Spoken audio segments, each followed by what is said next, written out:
موسم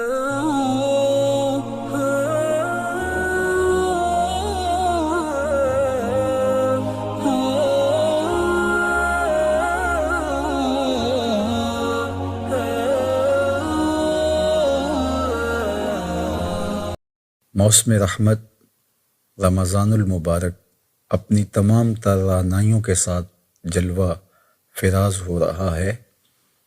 اپنے دامن میں بے پناہ برکتیں اور رحمتیں لیے یہ مہینہ ہر سال ہمیں نصیب ہوتا ہے، اور اس مہینے کے ساتھ ہماری قلبی وابستگی اور روحانی تعلق ہمیں قربت الہی کا نور نصیب کرتا ہے۔ اس مہینے کے آنے سے پہلے ہی ہمیں اس کا بھرپور استقبال کرنا چاہیے، ذہنی طور پہ تیاری میں رہنا چاہیے۔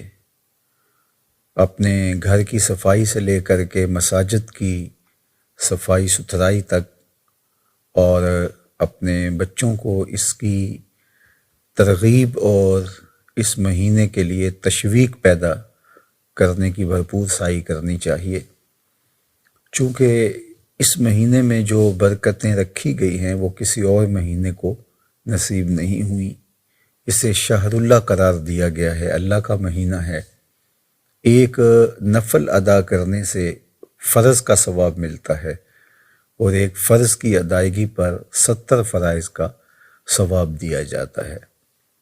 اس مہینے کی آمد ہمارے لیے اللہ تعالیٰ جل شانہ کا بہت بڑا احسان اور انعام ہے، اور ہمیں اس مہینے کو بھرپور مستعدی کے ساتھ، بھرپور شوق و ولولے کے ساتھ، عبادات کی کثرت کے ساتھ، قرآن مجید کی تلاوت کے ساتھ، اور دیگر اعمال خیر کی بجا آوری کے ساتھ بسر کرنے کی ترتیب دینی چاہیے۔ ہم سمجھتے ہیں کہ اس مہینے میں تہذیب نفس اور تزکیہ باطن کا جو سامان رکھا گیا ہے، اگر ہم اس مہینے کو اس کے آداب کی رعایت کے ساتھ بسر کرتے ہیں تو ہمارے اندر کی صفائی اور باطن کی تنظیف کا بہترین ضامن بنتا ہے یہ ماہ نور۔ ہمیں اپنی تربیت باطن کے لیے، تقوی کے حصول کے لیے، جو کہ اس مہینے کا تحفہ خاص ہے اور روزے کا مقصد نور ہے، حاصل کرنے کے لیے دن رات کوشاں رہنا چاہیے۔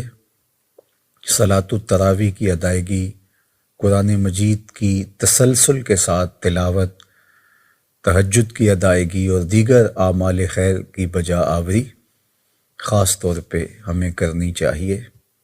سحری اور افطاری کے مبارک لمحوں کو ذکر و فکر کے ساتھ جوڑ کر کے ہمیں گزارنے چاہیے۔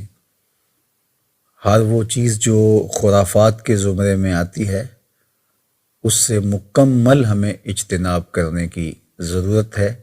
اس مہینے کی برکتوں سے محروم نہ رہیں، اور اس کے دامن سے وابستہ نور و نکہت کو اپنے من میں سمونے کی کوشش کریں۔